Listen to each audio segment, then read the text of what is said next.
Hello friends, welcome to my channel Tabrez Malik. उम्मीद करता सब अच्छे से होंगे। तो कहते हैं दोस्त कि गलत डिसीजन लेना और गलत लोगों का चैनल देखना भी बहुत बड़ा प्रॉब्लम होता है, क्योंकि जब कोई आपको डिसीजन गलत दे या उस पर आपको बताया जाए और आप उस पर डिसीजन गलत लो तो भी गलत होता है। क्योंकि जब तक आपके पास एक्सपीरियंस ना हो, आपने किसी चीज़ पे वर्कआउट नहीं किया है ना, तो हमें पूरे सही मुद्दे पे नहीं पहुंचना चाहिए।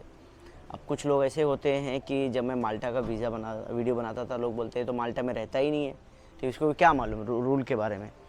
तो क्या होता है कि नादान या नासमझ वो होते हैं जिन्हें दुनिया की समझ नहीं होती है। अब जो आप लोग की दुआ से और मेरे माँ बाप की दुआ है, मेरी माँ की दुआ, मेरे बाप की दुआ से, अपनों की दुआओं से, रब की मेहरबानी से भाई अब तक 22 कंट्री घूम चुका हूँ। और ऐसा कंट्री घुमा हूँ 2200 कंट्री जिसका प्रूफ मैं खुद इंस्टाग्राम पे देता हूँ। बाकी लोगों की तरह नहीं कि मैं इतना कंट्री घुमा उतना कंट्री घुमा, कोई पुरावा नहीं देते, मैं प्रूफ के तौर पे देता हूँ, वीज़ा भी दिखाता हूँ, वीडियोस भी बनाता हूँ। अब बात रही क्रोएशिया के बारे में, जब शेंजन में ऐड हुआ तो उसके काफ़ी वीडियोस मैंने चालू किए और बहुत अच्छा प्यार मिलने लगा। तो कुछ लोगों ने उसको अलग तरीके से लेने की कोशिश की कि मलिक भाई आपको क्या पता है क्या होता है। भाई देखो, कोई भी कंट्री का प्रोसेस क्या होता है आपको उस पर वर्कआउट करना पड़ता है। आज मैं जो भी वीडियो क्रोएशिया का बना रहा हूँ, मैं उस पर वर्कआउट कर रहा हूँ। कुछ लोग मुझे मदद भी कर रहे हैं, कुछ मेरे सब्सक्राइबर भी मेरी मदद कर रहे हैं, कुछ ना इन्फॉर्मेशन वो भी मुझे शेयर करते हैं। और वो लोग बोलते हैं कि मलिक भाई आप बनाओ, क्योंकि आपके लोग सुनते हैं। और यही बहुत बड़ा प्यार होता है दोस्तों आपके लिए कि आपकी बात सुनते हैं। अब वीडियो मैं जॉब के लिए चालू करने वाला था, लेकिन मुझे उस एक सब्सक्राइबर का मैसेज आया कि मलिक भाई प्लीज़ आप काम करो कि एक full process of work permit के बारे में बताओ कि वर्क परमिट का फुल प्रोसेस क्या होता है क्रोएशिया का। तो उस पर मैंने भी वर्कआउट किया और उसने भी मुझे कुछ डिटेल शेयर किया। तो मैं सोचा कि मैं क्यों ना वो डिटेल मैं आपके साथ शेयर करूं और एक फुल प्रोसेस के बारे में बताऊं। तो जो आपने स्क्रीन पे वीज़ा या वो देखा, वो एक्चुअली मैंने वो इंटरनेट से निकाला, और इंटरनेट से निकालने के बाद मैंने उसको गूगल ट्रांसलेट करके मैंने आपके ऊपर शेयर किया। उसमें पूरा डिटेल के साथ है। जैसे कि मतलब मैं एक थोड़ा सा पहले समझाना चाहूँगा पहले कि वर्क परमिट का प्रोसेस होता क्या है। ठीक है, अब वर्क परमिट के प्रोसेस के पहले आपको ये जानना ज़रूरी है कि भाई लोगों वहाँ पे क्रोएशिया में इतना डिमांड हाई क्यों हो रहा है। सबसे पहले आपको ये जानना ज़रूरी है कि इतना हाई डिमांड क्यों है। मैं आपको थोड़ा समझाना चाहता हूँ कि इस वक्त जो क्रोएशिया में है, सबसे बड़ा इशू ये है कि भाई वहाँ पे टूरिज़्म सेक्टर और कंस्ट्रक्शन सेक्टर में बहुत सारे लोगों की ज़रूरत आई है। शॉर्टेज ऑफ मतलब लोगों की ज़रूरत पड़ गई है। ठीक है, तो क्रोएशियन कंपनी ने एब्रोड से लेना लोगों को बहुत मतलब हाई क्वांटिटी में लेना चालू कर दिया है। तो उसमें डिमांड बढ़ गया है। तो एक प्रोसेस होता है जो कंपनी गवर्नमेंट ग्रांट करती है वर्क परमिट एम्प्लॉयर के डॉक्यूमेंट सबमिशन के बाद के जो भी होते हैं। अच्छा, शॉर्टेज क्यों हुआ ये समझाता हूँ। शॉर्टेज जो यंग क्रोएशियन है वो अपनी कंट्री में काम नहीं करना चाहते और इस टाइप का काम कभी नहीं करना चाहते। आपको मालूम है कि जो यूरोपियन होते हैं आपको हाई लेवल पे मिलेंगे या फिर एडमिन में मिलेंगे या फ्रंट डेस्क पे मिलेंगे, लेकिन ये जो कंस्ट्रक्शन लेबर है या फिर टूरिज्म सेक्टर में जो गाइड का काम है, ये सब वो लोग नहीं करते। वो लोग अब आपको और मालूम है कि जब यूरोपियन यूनियन में आ गया तो और इजी भी, पहले भी इजी था उनके लिए, अभी तो और इजी हो गया कि भाई वो लोग बहुत ईजिली अभी आएंगे जाएंगे। ठीक है, अब भाई वर्क परमिट का प्रोसेस क्या होता है मैं थोड़ा आपको समझाता हूँ कि क्रोएशिया, जैसे कि पहले वीडियो मैंने समझाया था कि अगर कोई किसी भी बंदे को उनको बुलाना होगा तो सबसे पहले वो जो HR वेबसाइट मैंने जो दिया था नीचे, वो डिस्क्रिप्शन में दे दूँगा, उनको एक सबमिशन करना पड़ता है। ठीक है, एक रूल है जो फॉलो करना पड़ता है कि भाई पहले आप यहाँ पे जो क्रोएशियन है या फिर जो यहाँ पे रेसिडेंट है यहाँ पे पहले लो। अगर आपको नहीं मिलता तो गवर्नमेंट ग्रांट करता है, लेकिन कुछ ऐसे लिस्ट थे जो मैंने शेयर किए थे। ठीक है, कि भाई वो ऐसे लिस्ट है जिनके लिए उनको लेबर इम्पैक्ट जो टेस्ट होता है वो करने की ज़रूरत नहीं होती है। उसकी लिस्ट के लिंक भेजे थे, लेकिन थोड़ा सा मैं यहाँ पे एक हिस्ट्री थोड़ा बताना चाहूँगा उनके बारे में। ठीक है, कि उसमें auto mechanic, building worker, auto paint, chef, civil engineer, concrete mixer, confectioner, construction, electrician, installer, बहुत सारी लिस्ट है। Layer, mason, pipeline programmer, stone maker, truck driver, with trailer, waterproofing expert, इन सब की उनको लेबर मार्केट टेस्ट की ज़रूरत नहीं होती है। ठीक है, ये मैं थोड़ा सा सिस्टम से लिख के रखा हूँ थोड़ा, क्योंकि थोड़ा सा मैं चाहता हूँ डिटेल में आपको समझ में आए चीज़ों के बारे में। अब क्या होता है जब एम्प्लॉय रिक्वेस्ट भेजता है HJR ऑफिस को और उनका मतलब रूल कंफर्म हो जाता है कि हाँ भाई ठीक है आप ज्वाइन कर सकते हैं, तो वो लोग फिर अप्लाई करते हैं आपके बिहाफ में वर्क परमिट, जो कि रिक्वेस्ट कैसे करते हैं मैं आपको थोड़ा सा समझाता हूँ। सबसे पहले क्या होता है कि जब आप जॉब खोजते ना, वर्क परमिट के पहले आपको जॉब खोजना होता है, ये तो नॉर्मल चीज़ आपको मालूम है। तो आपको एम्प्लॉयर ऑफर लेटर और प्लस एम्प्लॉयमेंट कॉन्ट्रैक्ट दोनों देगा, तो दोनों साइन किया हुआ होता है। मोस्ट ऑफ द केसेस में मैं बताना चाहता हूँ कि ड्राइविंग लाइसेंस या जो भी डॉक्यूमेंट आपका अगर वो रिक्वायर्ड करेंगे क्रोशियन एम्बेसी क्रोशियन लैंग्वेज में, तो आपको देना पड़ेगा। और प्लस उसको मिया ministry of external affair, ministry of external जो फॉरेन अफेयर होता है उससे आपको अटेस्टेड कराना होता है और वो डॉक्यूमेंट आपको एम्प्लॉयर को भेजना होता है। तो एम्प्लॉयर आपके बिहाफ में फिर आपका डॉक्यूमेंट सारे ले जाके, जैसे एजुकेशन की सर्टिफिकेट, वर्क एक्सपीरियंस की सर्टिफिकेट और कोई भी डॉक्यूमेंट जो आप सबमिट करते हो वो लेके जाते हैं और उसको पूरे डॉक्यूमेंट को अपस्टाइल मांगते हो लोग मोस्टली। हाँ, अपस्टाइल आपको कराना है, मतलब लीगलाइज कराना है कि भाई ये सारे डॉक्यूमेंट बराबर थे। उस पे से पीसीसी, एक नीचे ये वर्ड दे रहा हूँ, ये वर्ड को देखिए। ये वर्ड उन्होंने बोला है कि ये वर्ड पता नहीं इम्यूनिटी कुछ करके है, वर्ड का मतलब होता है पीसीसी। आपको वो भी, अच्छा पीसीसी जब बनाओगे तो भी आपको ये करना है, उसको भी नोटराइज करवाना ज़रूरी है, मतलब अपस्टाइल कराना मस्ट है। अब लोग बोलेंगे मलिक भाई पुलिस क्लीन सर्टिफिकेट को नोटराइज क्यों? देखो आजकल की दुनिया में कोई भी चीज़ डुप्लीकेट बनाना आसान हो गया है। अगर आप उसको अपस्टाइल कराते हो तो क्या मतलब उसका डॉक्यूमेंट जेन्युइन हो जाता है। और मुझे पता है आजकल लोग इंडिया में बहुत ज़्यादा फेस कर रहे हैं पीसीसी का। मैं तो एक यहाँ पे एक चीज़ बताऊँगा, एक ईमेल आईडी है जो एम्प्लॉयर आजकल मेल कर रहे हैं यहाँ के।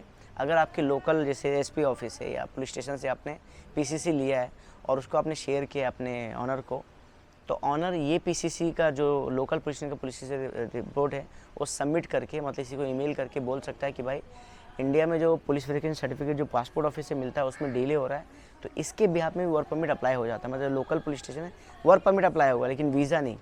तो रिक्वेस्ट करूँगा कि जो लोग वहाँ के बारे में सोच रहे हैं, क्रोशिया के बारे में। और हाँ, एक चीज़ यहाँ पे एक इम्पोर्टेंट मैसेज शेयर करना चाहूँगा कि जो लोग 12 महीने से ज़्यादा अपने देश से बाहर किसी और कंट्री में, तो वहाँ का भी पीसीसी लगेगा। तो इस बात का बहुत ध्यान देने वाली बात है कि आपको 2 जगह का पीसी लगेगा, एक जहाँ 12 साल 12 महीने आपको रहते हुए हो गया वहाँ का, और एक जो करंट कंट्री में, मतलब करंट नेशनल वहाँ के, दोनों जगह पीसीसी आपको लगेंगे, दोनों नोटराइज होने चाहिए। ठीक है, अब वहाँ के रूल क्या है मैं आपको क्रोशिया के रूल बताता हूँ। क्रोशिया में अगर कोई एम्प्लॉयर किसी को रखना चाहता है तो उसको बोलते हैं 1/4, मतलब जैसे मैंने लास्ट वीडियो में बताया था शायद, अगर 3 क्रोशियन एक कंपनी में एक क्रोशियन कंपनी में है और 6 महीने से कंपनी में काम कर रहा है फुल टाइम बेसिस पे, पार्ट टाइम पे नहीं, तो वो 3 फॉरेनर रख सकता है। मतलब कोई भी कंपनी है खोला है आपने, अगर आप खुद एम्प्लॉयर हो क्रोशियन इंडियन, तो उनको ये रूल एप्लीकेबल करना होता है कि भाई एक क्रोशियन को आपको रख के 3 फॉरेनर आप रख सकते हो। ठीक है, ये रूल है वहाँ के। हाँ, 1/4 के बारे में हाँ मैंने बताया। अब ये होने के बाद वो पुलिस स्टेशन में सारे डॉक्यूमेंट सबमिट करेंगे। डॉक्यूमेंट अभी गवर्नमेंट जो वहाँ की डायरेक्ट हैंडल नहीं करती, वहाँ की लोकल पुलिस स्टेशन, मतलब एक म्यूनसिपालिटी का जो एरिया होता है उसका जो पुलिस स्टेशन वो हैंडल करता है। वो हैंडल करने के बाद आपको वर्क परमिट इशू होता है। अच्छा, वर्क परमिट इशू होने का फ़ीस आपको बता देता हूँ। जो गवर्नमेंट फ़ीस है वो है 560 गुना, नीचे आपको यूरो में दिख जाएगा, 560 इशू के लिए इशू चार्जेस है, 240 बायोमेट्रिक का चार्ज है, और 70 गुना जो है वो एडमिनिस्ट्रेटिव कॉस्ट है गवर्नमेंट का। तो ये सब मिला के लगभग 700-800 के आसपास, 800-900 के आसपास हो रहा है। ये कॉस्ट लगता है वर्क परमिट का रियल वाला, बाकी जो मार्केट में ले अलग बात है। अब वर्क प्लेसमेंट का एक सिस्टम है, मतलब कि भाई आपको कहाँ पे रख सकते हैं, इसका एक अलग वीडियो मैं बनाऊंगा, थोड़ी डिटेल में समझाऊंगा, क्योंकि एक ही वीडियो में इतनी चीज़ को कवर नहीं किया जा सकता, आपको मालूम। अब वर्क परमिट आ गया, सब कुछ हो गया, अब ये सारे डॉक्यूमेंट आपको एम्प्लॉयर भेजेगा। मतलब वर्क परमिट जो अप्रूव हुआ है, जो स्क्रीन पे आप देख रहे हो, ये आपको भेजेगा और ये आपको VFS में लेके जाना है। इस वक्त जो दुबई में है वहाँ वॉकिंग है, इंडिया में अपॉइंटमेंट सिस्टम चल रहा है। लेकिन एक बात बता देता हूँ यहाँ पे कि अगर VFS आपने जो पीसीसी जमा किया था और आपके पास मेल था, तो उस बिहाफ में कभी कोई एक्सेप्ट होता है, लेकिन हाँ आपको मालूम है VFS अपना ही करता है। तो बेटर होगा कि आप जो पुलिस पीसीसी जो अपने को गवर्नमेंट देती है, मतलब पासपोर्ट ऑफिस से देती है, वो वाला सबमिट करो वीज़ा एप्लीकेशन के समय। और कोई भी एजुकेशन सर्टिफिकेट अगर आप अगर आप सबमिट कर रहे हो तो क्रोशिया मतलब एक बार कंफर्म कर लो, नहीं है तो उसको ट्रांसलेट करके स्टैम्प अपलोड करके भेजो, लीगलाइज करके भेजना ज़रूरी है। अगर आपका एक्सेप्ट करते हैं इंग्लिश वाला और क्रोशियन से या इमिया से अटेस्टेड होता है तो कोई प्रॉब्लम नहीं है। तो ये सारे प्रोसेस के बाद आपका, अब बोलते हैं कि भाई वर्क परमिट में कितना टाइम लगता है, मैं आपको बताऊँ, जो लोकल पुलिस स्टेशन होता है वो करीब 8 से 12 हफ्ते लेता है। उसके बाद जब वीज़ा अप्लाई करते हो तो गवर्नमेंट के वेबसाइट पे स्ट्रिक्टली VFS ने मेंशन किया है कि भाई हम 60 दिन का प्रोसेस टाइम लेंगे।